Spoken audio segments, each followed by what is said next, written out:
ये अमर सोनी जी की बेटी है ना। और ये अभी शांतिकुंज गई थी। क्यों बेटा? शांतिकुंज गई थी और डॉक्टर साहब प्रणव पांडे जी से मिली और इसने जो सब बात अपनी सबरी बताई, तो मैं इसी से कहूँगा क्योंकि ये अपनी बात समाज हमारे अखिल विश्व गायत्री परिवार के लोगों के बीच में अपनी वेदना कहे और उसके बाद फिर हम लोग क्या करेंगे। इधर आ जाओ, इधर आ जाओ।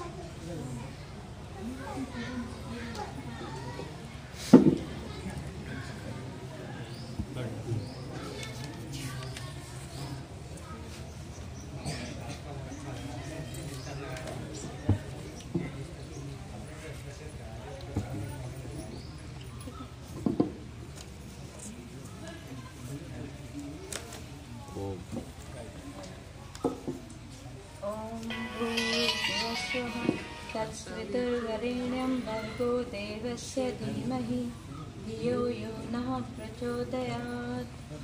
ओम शांति शांति शांति ही। सम्मान्य गायत्री परिजन, थोड़ा नजदीक होकर बैठो। ठीक है।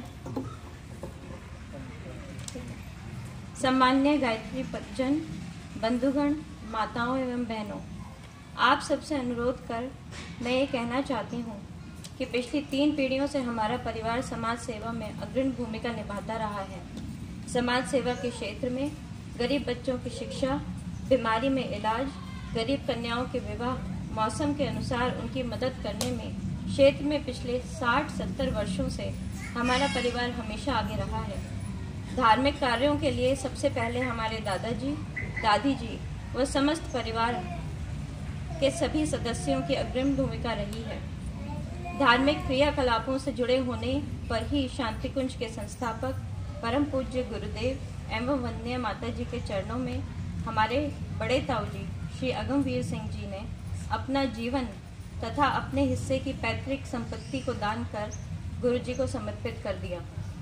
यह तथ्य किसी से छुपा हुआ नहीं है। हम सभी परिवार जन भी गुरु जी के मिशन से जुड़े हैं तथा उनके दिखाए रास्ते पर चलने का प्रयास परमार्थ के लिए कर रहे हैं। मैं अपनी व्यथा व परिवार पर चल रहे संकट की कुछ बातचीत आप सभी गायत्री परिजनों को अपना मानते हुए साझा करने का प्रयास कर रही हूँ। मैं आप सबसे यह अनुरोध करती हूँ, इस उम्मीद के साथ कि आप मुझ गायत्री परिवार की सदस्य की परेशानी को अपनी परेशानी समझते हुए हमारी इस संकट की घड़ी में मानसिक व व्यवहारिक रूप से भरपूर सहायता करें। हमारे परिवार के हमारे ताऊजी व बड़े भैया गौरव सिंह पर हत्या का प्रयास, अपहरण जैसे संगीन आरोपों की धाराओं में फर्जी मुकदमे लगाकर जेल में बंद कर दिया है। जब जमानत की प्रक्रिया शुरू हुई तो उन पर गैंगस्टर एक्ट लगा दिया गया। यहाँ मौजूद अधिकतर गायत्री परिजन ताऊजी व गौरव भैया के व्यवहार और आचरण से अच्छी तरह परिचित हैं। आज तक हमारे परिवार का कोई भी सदस्य किसी भी तरह के अपराध गतिविधि में नहीं रहा। इससे पहले परिवार के किसी भी सदस्य को पर कोई भी रिपोर्ट दर्ज नहीं हुई है।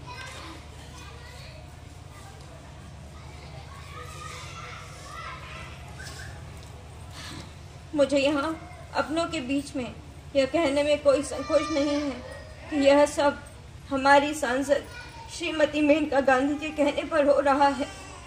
यह सब मेनका गांधी को सबलापुर गांव के रहने वाले एक व्यक्ति कौशल वाजपेयी के सिखाने बताने पर हो रहा है। जरूरी नहीं है कि यह लोग तथा मेनका गांधी इतने पर ही रुक जाएं। जो चर्चा सुनने में आई है उसके अनुसार अभी उन पर रासुका एक्ट भी लगाया जाएगा तथा परिवार के अन्य लोगों को भी फर्जी मुकदमों में फंसाया जाएगा। इसके पीछे उनकी मंशा क्या है यह हमें पता नहीं है। एफआईआर में अपहरण, हत्या के प्रयास की दर्शाई गई घटना के समय मेरे भैया कहाँ थे, उसके प्रमाण गूगल लोकेशन, सीसीटीवी फुटेज सभी दूसरे स्थानों का है। जिससे हम यह दावे के साथ कह सकते हैं कि हमारे परिवार का इसमें कोई हाथ नहीं है, तथा यह भी प्रमाण है कि यह घटना घटी ही नहीं है, पूरी कहानी मनगढ़ंत है। हमारे द्वारा पुलिस के जिला स्तर एवं प्रदेश स्तर के समस्त अधिकारियों को प्रमाण दिखाने का परिणाम यह आया कि अधिकारी कहने लगे, हमें मालूम है कि यह मुकदमे फर्जी हैं, लेकिन मेनका गांधी मैडम का हम पर इतना दबाव है कि हम आपकी कोई सहायता नहीं कर सकते। हमें मजबूरन आप पर एसडीपी की कार्रवाई करनी पड़ेगी। हम सब परिजनों से यह आग्रह करते हैं कि इस प्रकार फर्जी मुकदमों और प्रताड़ना से निकालने में हमारी एकजुट होकर मदद करें। श्रीमती मेनका गांधी के विरुद्ध असहयोग आंदोलन शांतिपूर्वक चलाएं। हमारे परिवार का राजनीतिक जुड़ाव हमेशा देश हित व समस्त समाज हित की बातें करने वाले दल के साथ रहा है। मैं जानती हूँ कि मेनका गांधी का विरोध करने व राजनीतिक बातें करने का यह स्थान नहीं है, फिर भी मेनका गांधी की एक तरफा अन्यायपूर्ण रवैये का विरोध करने तथा उनकी बात अपनी बात कहने का यह उचित स्थान हम समझ रहे हैं। यह दिशा निर्देश भी गुरुजी का ही दिखाया गया रास्ता है।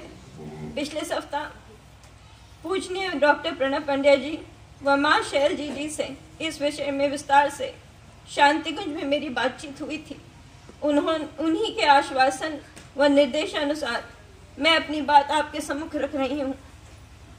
सभी परिजनों को यह भी बताना चाहती हूँ कि पूर्व में गायत्री परिजनों का एक शिष्ट मंडल सम्मान्य पालेजी ताऊ जी के नेतृत्व में मेनका गांधी से मिलकर अन्याय न होने देने तथा हमारे पक्ष की भी पूरी बात सुनने का आग्रह कर चुके हैं, जिस पर मेनका गांधी ने शिष्ट मंडल से ना ही तरीके से बात की और ना ही कायदे से कोई बात सुनी। इस पूरे मामले में ऐसा प्रतीत होता है कि जिसकी भी मेनका गांधी से उठना बैठना मिलना जुलना है, वह किसी भी निर्दोष को किसी भी तरह से फंसा सकता है। आप समझ सकते हैं, गैंगस्टर एक्ट, रासुका एक्ट, नेशनल टेररिस्ट बना दिया हमारे परिवार को। सभी परिजनों, मैं गायत्री परिजनों के सामने रखी अपनी समस्या व परिवार पर विपत्ति में सहायता का आग्रह करते हुए या आशा करते हुए कि आप सभी अपने विचार व सुझाव देकर सर्वसम्मति से इस घोर विपत्ति में हमें निकालने की प्रक्रिया अपनाने में हमारी पूरी तरह सहायता करेंगे। आज हमारा परिवार है, कल कोई और भी हो सकता है। अगर इस तरह समाज में हम ऐसे लोगों को पनपने देंगे, मेनका गांधी जिनको लोगों की सहायता करनी चाहिए वो सुन ही नहीं रही हैं कि सच्चाई क्या है। सही पक्ष में जांच भी नहीं होने दे रही हैं, न पुलिस कर रही है। पुलिस कहती है हम लाचार हैं। पूजनीय प्रणब पांड्या जी, मां शैल जी व आप सबके पूरे सहयोग के आश्वासन की उम्मीद के साथ मैं अपनी बात समाप्त करती हूँ। नाम आपका नाम? मेरा नाम शालिनी सिंह है, पुत्री अमरवीर सिंह, और मेरे भैया गौरव सिंह इस समय जेल में है। इतने सीधे हैं, उन्होंने जिंदगी में कभी किसी को थप्पड़ भी नहीं मारा होगा।